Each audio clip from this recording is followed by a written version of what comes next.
Bahalacha. Beautiful. We're in the Bekiim Bahalacha, Volume 3. Today we're at number 101, Siman Michael. So already we learned yesterday, I saw some of the people today, Baruch Hashem, changed their minhag. Everybody had their sisiyot in their left hand during Maher Va'alenu. They grabbed it with their right hand during Vayomer. I didn't see too many people kissing when they said sisi today. Okay, that you can. That's voluntary. However, uritem oto, that's the key. On the eyes, kiss. On the eyes again, and kiss. Again, I didn't see too many people kissing during emet. I don't want to change the minhag of the world, but again, we didn't see it brought down over it. The kiss was in emet. I think it's a twitch that the people got, and they kissed at that point over there. But we held it until Udorab Hayim V'Kayamim V'Ne'emanim Na'ad over the eyes.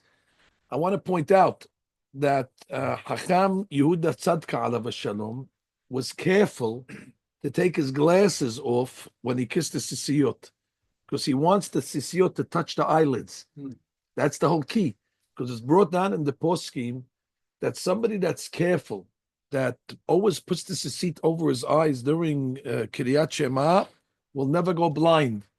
So it's a sigula, yani, for good eyesight, for good things. Now another sigula for eyesight is, of course, watching your eyes. Sheminat ha'einayim, but it's also a good item. But Kapahim brings it down.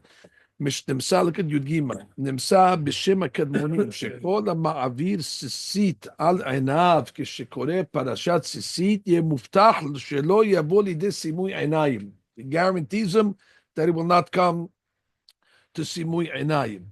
So now the question then becomes, what about a blind person? God forbid, he's blind already. So does he have to put the sisiyot over his eyes when he says the Kiryat Shema? So some say he's blind already. So what is he doing? And uritem oto, miskin, he cannot see it. So someone to say it's a joke. He's making letzanut. It's a chochal k'tula, the Gemara calls that. It's a, you're putting your eyes uritem oto to see the sisiyot, to remember. He cannot see. But someone is saying maybe no. Look at the paragraph over there. That's what the Mishnah Rabbi brings down. He says that it's to demonstrate the love of the mitzvah, but he cannot fulfill the mitzvah because it's silly. It has no function, and therefore it's not necessary. But if the second thought, he says the merit of the blind person observing the mitzvah might protect his descendants from blindness. So hadush, that it might not protect him anymore, but his children and his grandchildren might protect, and therefore he can do this mitzvah without a problem. Shamis Sibur quotes the Ben Ish Hai. Opposite, the Ben Ish Hai quotes the Shamis Sibur, that although the Shivut Yaakov said one does not have to kiss the sisiyot or put him over his eyes if he's blind, the Arizal's instructions are meant for both sighted and blind people. So there you go. So Arizal held that there's no difference between a blind man or a person that has vision. He should always put the sisiyot over. That's what we wrote over here. Look at Yud Gimal. Has-someh yesh lo le'ehoz has-sisit biyado b'shat kiryat shema. So the someh should hold the sisiyot at the time of Shema. Apal pi shene'emar uritem oto. Even though it says uritem oto, kevan sheyeshno b'riyah etzel achirim. He benefits from the sight of not himself, but he benefits from the sight of other people that could see him and help him walk, and therefore it's not a problem. But he doesn't want them to put it over his eyes. Kissing it, okay, kissing it, but put it over his eyes, that he says it looks silly. But according to Arizal, doesn't matter. Even the someh should put it over his eyes, and that, God forbid, if somebody has that problem, that is the minhag. And therefore, he says on the next line, somebody that's wearing glasses, he should take off the glasses and put the sisiyot on his eyes itself. On the bottom, he quotes the story of Rabbi Yehuda Tzadka. Now we get to an important item. One should not take his talet off until after Aleinu L'Shabbeach. Especially if you're in Florida, we have nothing to do. Unless you live here all year long, of course, but you're on vacation. So where are you running? Where are you running on vacation? Where are you running? Especially with the weather like this over here, it's raining. You have nowhere to go. You're in the Bet Midrash. So, but really, again, to prepare the coffee. Okay, listen, everybody has an excuse why to take off the talit early. But really, according to the Ben Wa'ari, You're not supposed to take off the talet until after Alenu Shabeah, and they prefer when you're saying Alenu Shabeah to have the talet over your head. We cannot overemphasize the tefillah of Alenu Shabeah. It's one of the most special tefillot that we have. It was written by Yeshua ben Nun, but the kavanot, what it's able to do, and it's able to protect the person. It's a praise of God. She'en kedugmato, that there's no second to it. And therefore, and if you know what the Kabbalah says at the time of the Shabeah, that at the end of the prayers, the tefillot go up. However, there is a problem that the kilipot might come and grab the tefillot, so you need to put a protective seal around it. So when you say Alenu Shabeah, it creates what's called or makif. It creates a light that goes around the olamot, and therefore when the tefillah goes up, the kilipot are unable to have a hold on it. That's what it says in Amasidur. And therefore, the minhag is to wear the talet during Alenu Shabeah. Not only wear it, but to actually cover your head and say the Alenu Shabeah bimitun, slowly and with kavanah. There was an old joke they used to say that Alenu Shabeah is like tefillat haderech. People say, on the way out, which is obviously, which is not the case. Yeah, it's right in the middle of the Amidah of Yom Kippur. I figured that out. So anyway, it says over here that you shouldn't take the talet off until after Alenu Shabeah, unless you have to go to work. That's a guy has an excuse. So then, of course, he has no point. But that shouldn't be. He has to catch a bus, but that shouldn't be his minhag. There's some people that they really have nothing to do, but they know after Kadishat Kabal, they start getting undressed. So by the time they're finished with Shmo Echad, they zip the kuracha. That's it. They're done. Now they can go straight to be the first one at breakfast. But that's really not the item. It's better to keep it on until the end. And one should take the talit off standing. That's a hadush. Now, not only should you take it off standing, but with your weaker hand. Our minhag, yes, I'll explain to you. Our minhag, let's say I'm a righty. So I follow the Kaf HaChaim. When I put my talit on, I hold it with my right hand. Like we hold it, we do berachot, we hold it with the right hand. Even though Chaim David said you can hold it with both hands, but I saw a great Rabbi Abraham Zafrani alav Shalom from Halab. When he put on his talit, he would hold it with his right hand. And then he throws it over his head. Okay, so I have a hard time because if you throw it over your head, you miss sometimes. So therefore, I let artifice seat, and then I take the left hand, la'azor, the smoke. When you take the talit off, you want to take it off with your weaker hand. So you don't take it off with your right hand, you take it off with your left hand. You understand what we're just saying? Why? Because you want to show that you're not rushing. Just like when you make Oziel Shalom. When you make Oziel Shalom in the Amidah, you go back with your left foot. Why? You don't want to run away from HaKadosh Baruch Hu, so you take the weaker leg and you go backwards. Just like the Tefillin Shel Rosh. When you take the Tefillin Shel Rosh off with your left hand, you take it off. Normally, when you put it on, you're holding it with your right. So always the primary is the right. So there was talit gadol and talit katan. There's no difference. Also at night, when let's say a person going to shower, when you take your talit katan, left hand, you're always like that. Now the next item he says over here is, of course, you don't take the talit off until you take off the tefillin. It goes in order: talit tefillin, tefillin talit. Kasher yahanu ken yisau. You want to take, right, just the way you put it on, so you reverse it off. So you always want the talit on at the end.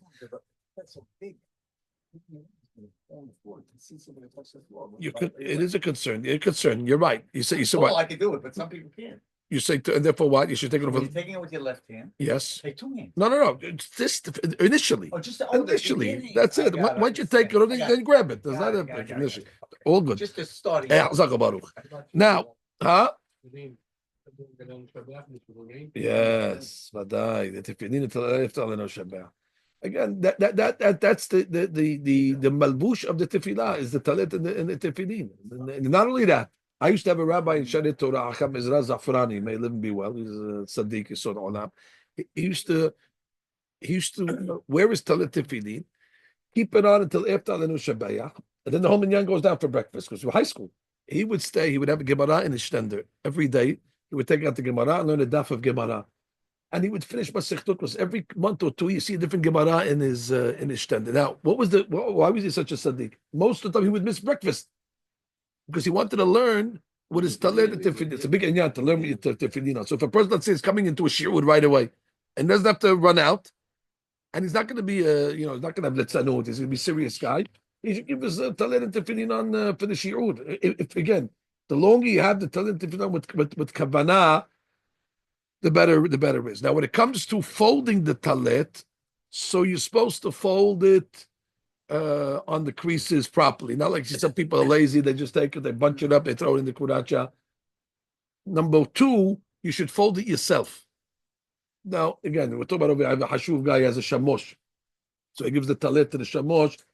The Zohar HaKadosh says, whoever gives the talit to somebody else to fold, it's kasher mazalo. It's not good for the mazal. Except on Motzei Shabbat, there's a custom. For those that don't fold the talit on Shabbat, they give it to their wife to fold on Motzei Shabbat, and they say it's a singular Shalom bayit, that the wife folds the talit. But we're going to learn tomorrow that actually it's permissible to fold the talit in a certain way, even on Shabbat. That's tomorrow's discussion. But again, one should be careful to fold it. Let's say you didn't fold the talit, and you just threw it into your kuracha and you bunched it up. So the next day, the Mekubalim write, when you take it out, you should shake it. Why? Because because you have the kilipot. When you don't fold it, the kilipot can go onto it. That's why you got the custom. I think when you see people putting on the talit, you ever see them putting on the talit, they're shaking, they make ni'ur. What are they doing over here? Because of that old custom that if they didn't fold it the night before, they were worried about the achizav, the kilipot on the talit. So therefore they did. Look at Yudchet. He says that Yudchet. By the way, I want to show you on the bottom. He quotes Rav Chida that he saw from Rav Hai Gaon that one must keep one's head enwrapped while saying Aleinu l'shabeach, since it is an unequaled expression of praise. Rav Hai Gaon, talit over your head during Aleinu l'shabeach. With this in mind, one obviously makes us be careful not to take it off before. So that's again Shara Kavanot also of Chaim Vital talit and tefillin Moshe until the end of the tefillah. Now he says over here, you shouldn't leave it unfolded overnight. And if you forgot to fold it and the night passed, that means you should take it first. The last issue we have today is there's some people, because they want to be expedient, so they're taking off the talet and they're folding it while somebody is saying the Kaddish. Let's go review what we learned earlier.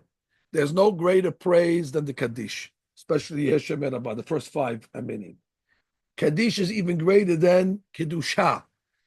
And we learned that one should not be doing anything when he's hearing the first 5 Aminim of the Kaddish and answering Yeshem and Rabbi Mevarach.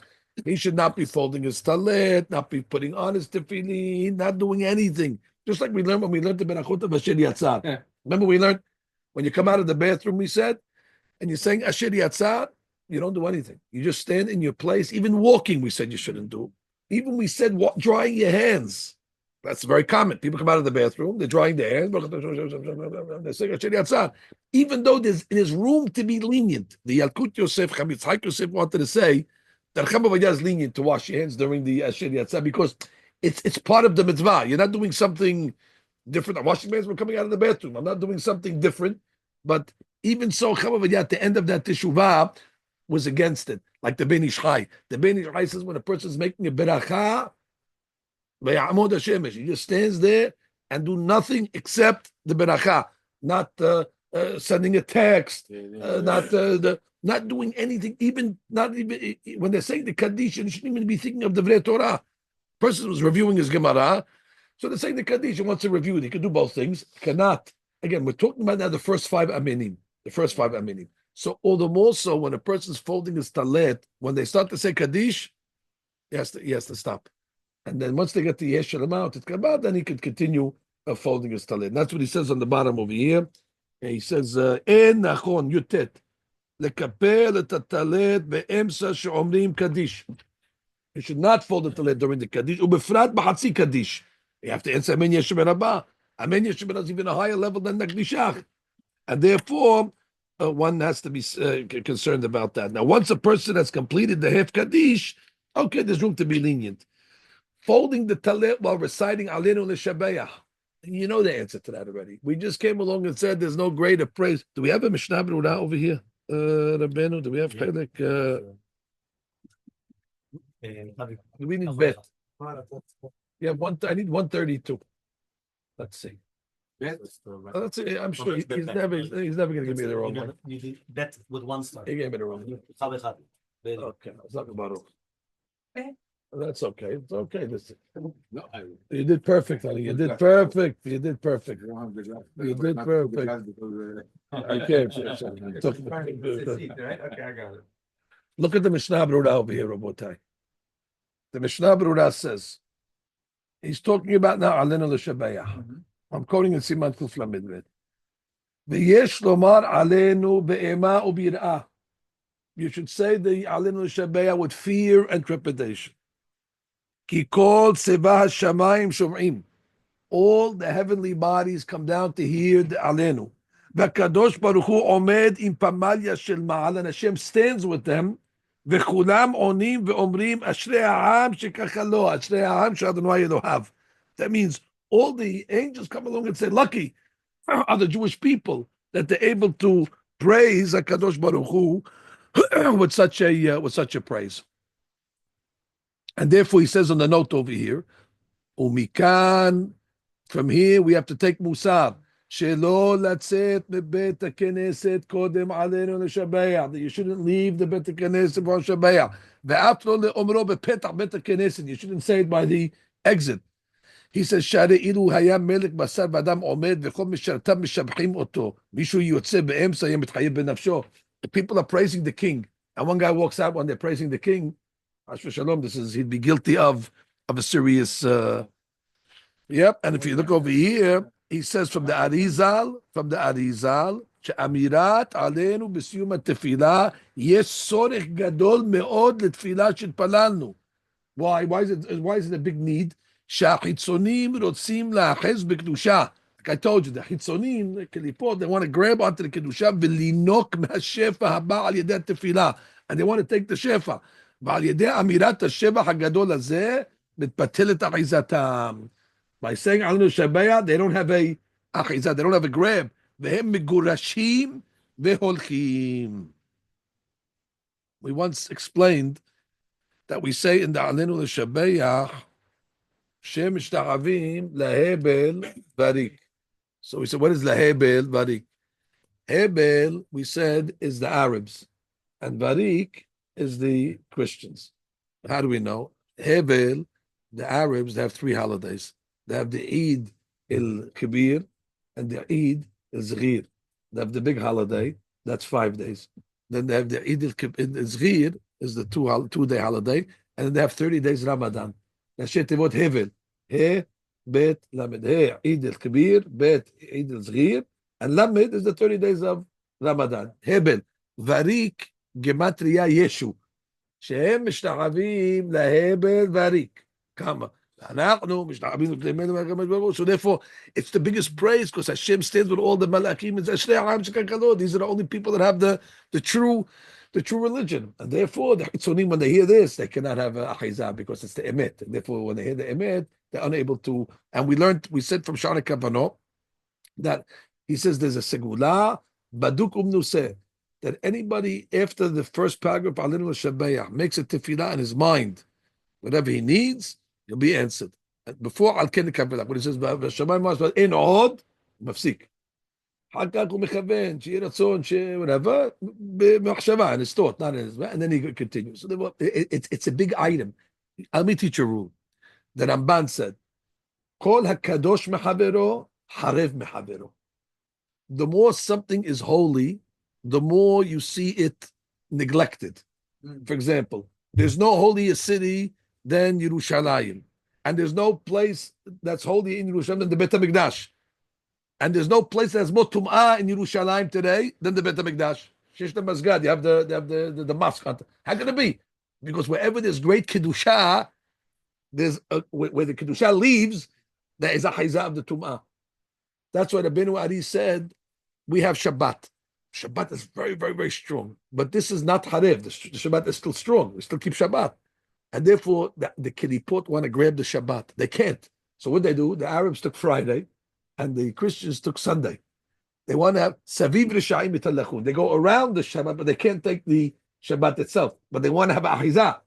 And therefore, the Benu Ari has a song. We say on Friday nights, Azamir Bishbachin. In the Azamir Bishra, what do we say? Yemina usmala. Ubenayhu kala. Mizah Yemina. Yemina is Friday. Yemina Shabbat is Friday. Usmala is Sunday. Yemina usmala. Ubenayhu kala. Is Shabbat Malkedah. And therefore, there's a big sigula that if a person wants to come along and protect himself from the Bnei Ishmael of Friday and the Notzrim of Sunday, what does he do? He makes Tosefet Shabbat. By making Tosefet Shabbat, what are you doing? You're bringing the Shabbat early into Friday. As Vatel, you're nullifying the Bnei Ishmael of Friday. And when you make Tosefet Shabbat on the way out, you're bringing the Shabbat into Sunday, into Motzei Shabbat. Huh? כן, כל הכבוד, אתה ביטלת כל הפרס ומדי וכל הפרטמים.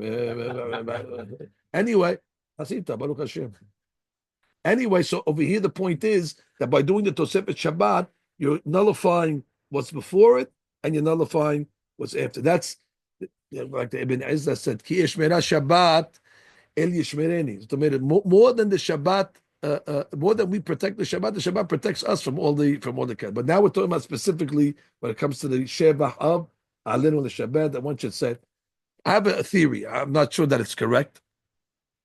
The Arabs, they came along and they say Allah Akbar. Allah Akbar. Oh, with every other word, Allah Akbar, which means God is great. Where did they get such a name to call HaKadosh Baruch Hu Allah? That's the Arab way of saying Hashem's name. And then they say Akbar, he's great. If you look at the first words, Aleinu l'shabeya le'adon hakol, Rashi Tevot Allah. Aleinu l'shabeya le'adon hakol Allah. And then what do we say? Lated gedula li'yosef b'shit. Akbar. Gedula is Akbar. He's great. So therefore, Aleinu l'shabeya lated gedula ze Allah Akbar shelanu. Ananu mechavnim im otiyot. They don't want to say it, so therefore they gave the Rashi Tevot of Aleinu l'shabeya orim Allah Akbar. Tamid. ואנחנו אומרים את זה בכל יום. Aleinu l'shabeya le'adon hakol זה Allah. לתת גדולה, אכבר שהוא גדול ונכון. אוקיי, רבותיי, we'll stop over.